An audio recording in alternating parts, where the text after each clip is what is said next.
Today we got one of the most interesting mock drafts that comes out every year. We got Peter Schrager's NFL mock draft. I want to do a reaction to this because Peter Schrager basically every year he puts out mock draft. He's one of the most connected dudes in the league, just with all the different people inside teams and organizations. And he puts out a mock draft, two mock drafts every year, one a week before and one the day of the draft. And he doesn't use any of his personal opinions in this mock draft. He uses what he's hearing from sources, as you can see there on the screen, and what he thinks is going to happen. And it's always very interesting because he's spot on a lot of these things and from what he's hearing. So it's really interesting to see. This is more of a look into, we've seen all the media people put out what they think they're going to do.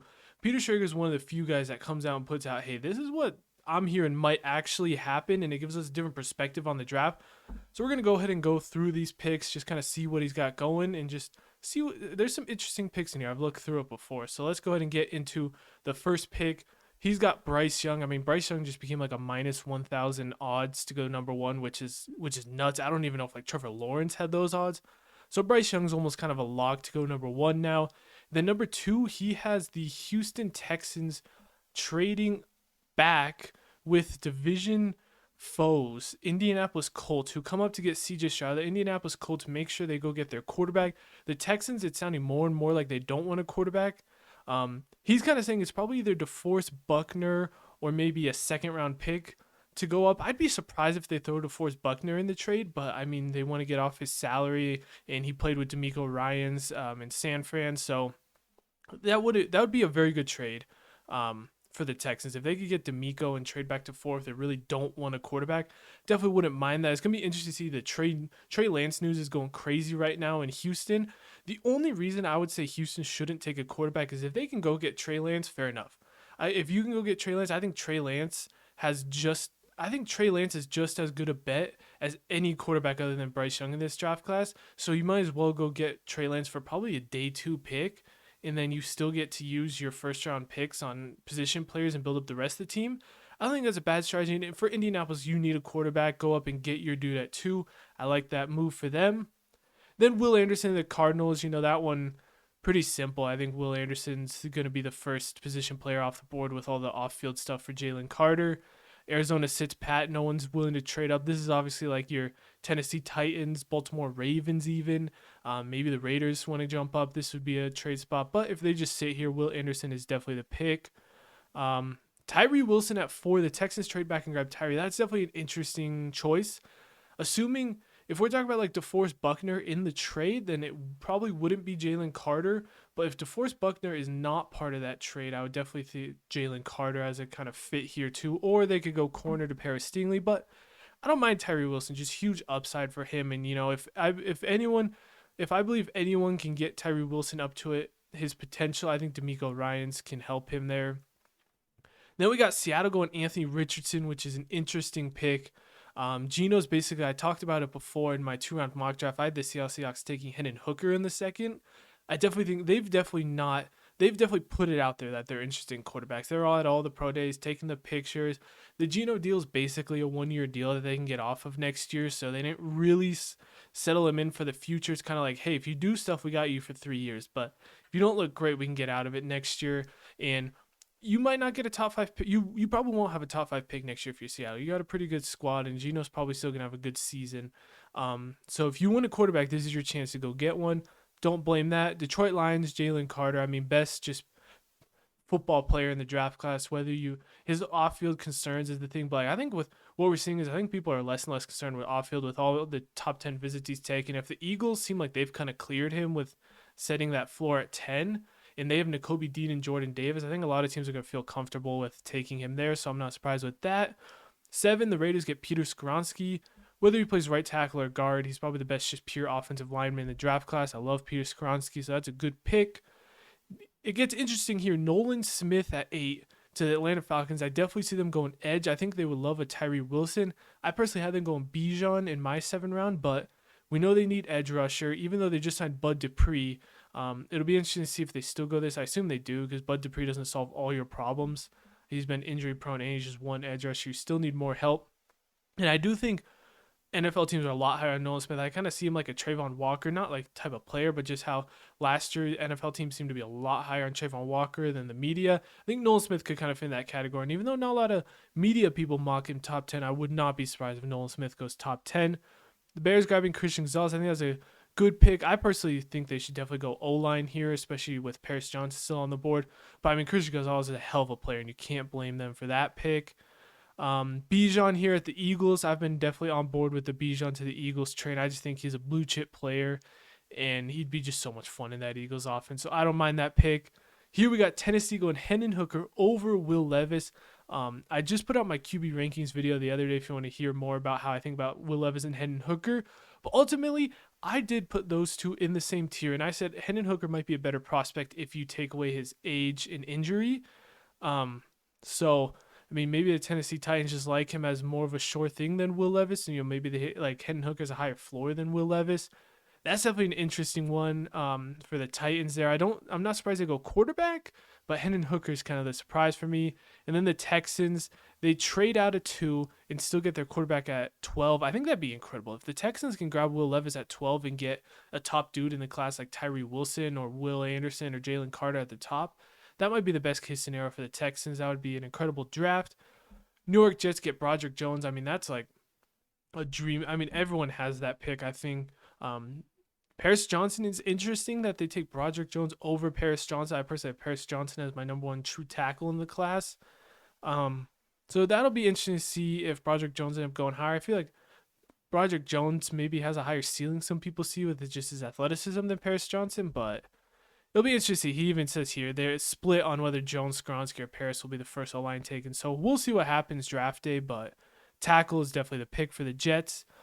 Patriots get if the Patriots get Devin Witherspoon, bro, in that system, I mean, Devin Witherspoon's an early favorite for Defensive Rookie of the Year if he goes to New England. I mean, like, you've seen the production they've been able to get out guys like J.C. Jackson, Stephon Gilmore, all these Jonathan Jones, these corners that just go there and they just instantly produce. And even you've seen like guys like J.C. Jackson leaves, doesn't have the same kind of year. He got hurt, but still, even Gilmore was like good for the Colts, but he wasn't the Gilmore that he was on the Patriots. He's getting older too, but like Patriots corners just do better in that system playing man.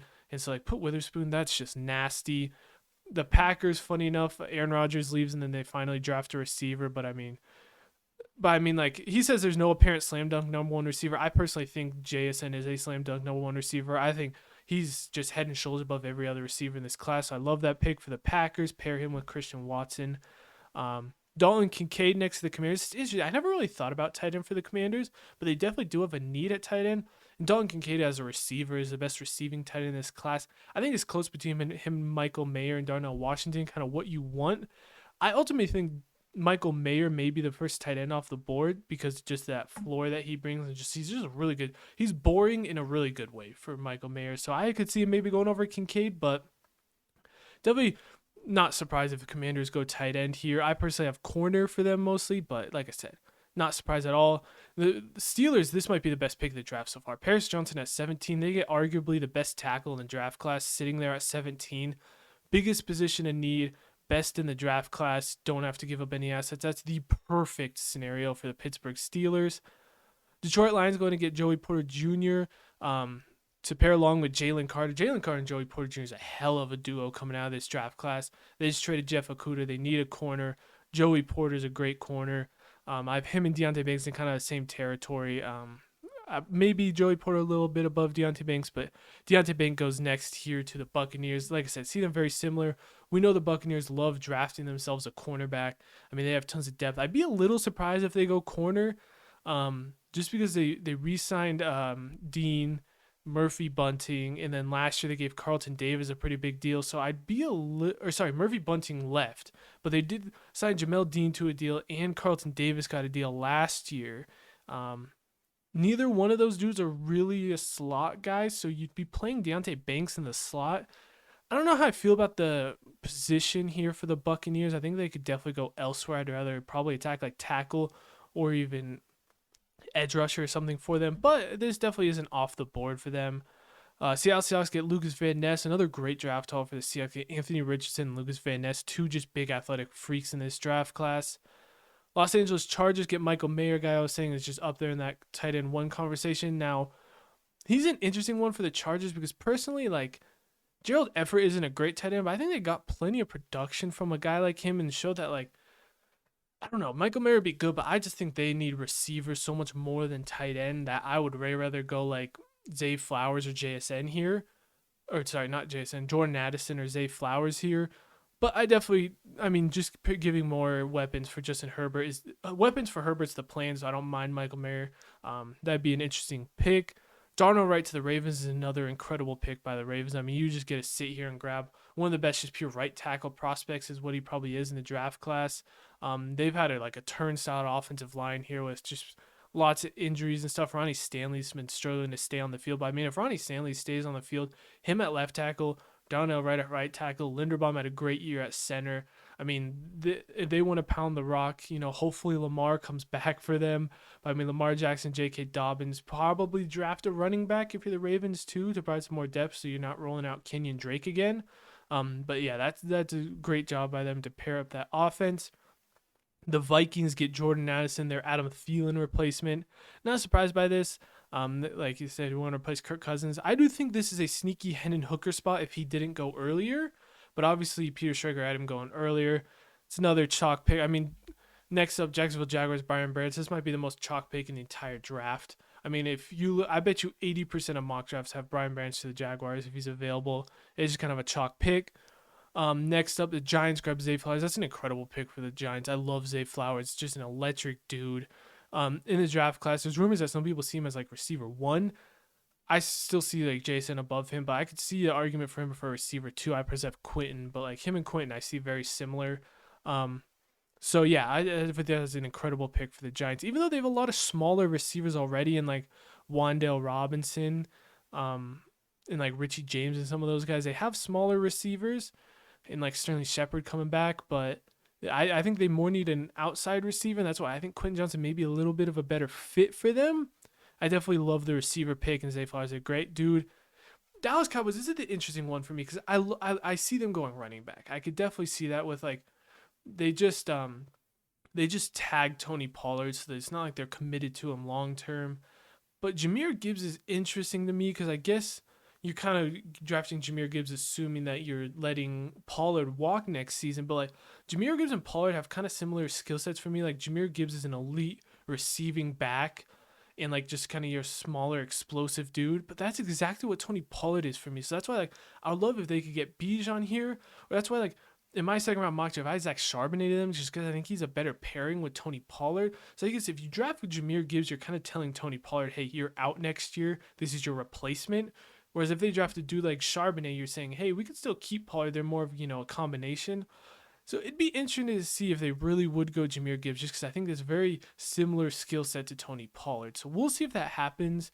I definitely wouldn't be surprised if Jahmyr Gibbs goes day one, but I don't know about the Cowboys. It'll be interesting. Like I said, Peter Schrager is more in the loop with the NFL by far than me, but that would be an interesting pick for me. Miles Murphy to the Bills. Miles Murphy's a dude who I think could also go a lot higher in the draft. You can see here they have him at 27. I know a lot of media has him like late first, early second. I know Peter Schrager was definitely talking about this dude. You're getting obviously the Trayvon Walker comps. He's not quite as athletic as Trayvon Walker, but similar kind of dude. He's an elite run game defender with some really good athleticism. You just got to kind of work that pass rush up. But if you could, I mean, he has a really high ceiling. The Bengals go Darnell Washington. I love that fit because you bring in a dude. He's an incredible receiving upside. And he's also like a 6 offensive lineman. They need help blocking, so he can go there. He can help. He helps the blocking issues, and he brings in receiving threat. So I love that. I know people talk about here the 3 tight ends that people are kind of like I know I was talking with someone the other day and they're like, really 3 tight ends? Yeah, I think 3 tight ends go in the first. I think Mayer and Kincaid are locks. I think Darnell Washington sneaks in there just because his upside is incredible. With his size and mobility and ability to block, I mean, I don't see why a team wouldn't take a risk. And then my biggest surprise in this entire draft for them is Jonathan Mingo in the first round of the Saints. I know there's been a lot of Mingo hype recently. I didn't know the hype went into the first round, though. I get this dude is huge, really athletic. He's not polished like Peter Schrager says here, but I mean, he's saying like people in the coaching community love him, and I mean, really, that's all that matters. If the teams love him, they don't care what anyone else thinks. You know that they're gonna take their dudes. It'll be really interesting to see if he goes day one, just because. I mean, like I said, the hype's building around him, and we've seen some incredible Ole Miss receivers: AJ Brown, DK Metcalf. I still really like Elijah Moore. I think he'll still end up putting it together. They've had some really good receiver prospects. Is Mingo the next dude? I guess we'll see. I still would be surprised if he goes day one. I like the upside, but especially over Quentin Johnston. I don't know if I can see that, but hey, Peter Schrager is more locked in than me, so we'll see if that happens. The Eagles grabbing Will McDonald wouldn't be a shock to me at all. They definitely like edge. I think end of the first is a really good edge, um, really good edge like draft position. There's going to be a lot of good edge with like Will McDonald, Miles Murphy might still be there, B.J. Ojolari, Adetomiwa. You know, there's going to be a lot of guys I think kind of D line at the end. So I wouldn't be surprised if the Eagles go D line here. Will McDonald is just an elite like pass rush guy. He's light and needs. I don't know if he's gonna be able to be like a 3-down dude, but as just a designated pass rush, this dude's electric off the edge, has a nasty spin move. Peter Schrager also loves his connections here. Nick Sirianni, former college teammate at Mount Union in Matt Campbell, so I know they have really strong Iowa State connection there. We'll see if that really comes into play when we get to the draft, but that's definitely interesting to keep in mind because connections are very important in the NFL. As much as we don't talk about them, they are important. Where like Matt Campbell can give Sirianni that, like, hey, this dude's a hard worker, blah blah, all the off field that just makes Nick Sirianni fall in love with this dude and really push for him in the draft room. And then the last pick of the first round, he got the Kansas City Chiefs grabbing Quentin Johnson. Man, bro, if the Chiefs get Quentin Johnson, it's just unfair. Like, how are we gonna let them get Quentin Johnson? Because like he's gonna be like Quentin Johnson, one of those dudes where like if he goes to like a bad team, I could see him not producing much. But if you go to the Chiefs, you know this dude's just gonna put up 1,000 yards, and everyone's gonna be sitting there questioning how the hell we let the Chiefs draft him. You know that's gonna happen. So, man, I would really hate this happen, but it'll be interesting to see. Now, one of the guys that I noticed rounding out this video that isn't on here is Kalijah Kancey. He's been a very hot topic of, I mean, the athleticism, the pass rush is there, but he's really short arms. That's the biggest thing with him. Peter Schrager, one of the most locked in dudes, doesn't even think he goes in the first round. And I think that sends a message out there that I'm starting to think he might not go in the first round. I thought he was like a lock to go like top 20 at maybe. It's interesting. Like Kalijah Kancey and Adetomiwa, nowhere to be seen in this mock draft. They're probably the two biggest dudes. We have no guards, no Osiris Torrance or Steve Avila in here. No other corners other than Joey Porter and Deontay Banks. So, you know, you've seen some like Emmanuel Forbes, Cam Smith, Tyreek Stevenson. None of them snuck into the first round here. Yeah, all the quarterbacks pretty much going in this draft. No tackle snuck in the first, no DeJuan Jones sneaking into the end. So yeah, this is one of my favorite mock drafts every year. We'll see when he does the one on draft day even more. But like you look back at his last mock drafts, and I mean, he's probably one of the highest hit rates in just how teams view players and some of those eye-opening picks. Like this Jonathan Mingo, like if like Chris Sims throws a Jonathan Mingo in a mock draft, I'm like, yeah, sure. But when Peter Schrager throws Jonathan Mingo, you got to pay attention because this dude's connected, and I wouldn't be surprised if that happens. Anyways, that's going to be it for today. I got my cornerback rankings coming out tomorrow, and then I'm going to kind of take the weekend off, got some stuff, and we'll hit it back next week, draft week, with a couple more videos. I got some interesting little unique videos that I'm working on doing, along with one of the videos I'll give a little sneak peek I'm working on is quarterback rankings from the last like 5 drafts, how I would rank them all, because I think it's pretty interesting exercise. Anyways, leave a comment what you guys thought about this mock draft, and I'll see you guys for the next video. Thank you so much for watching.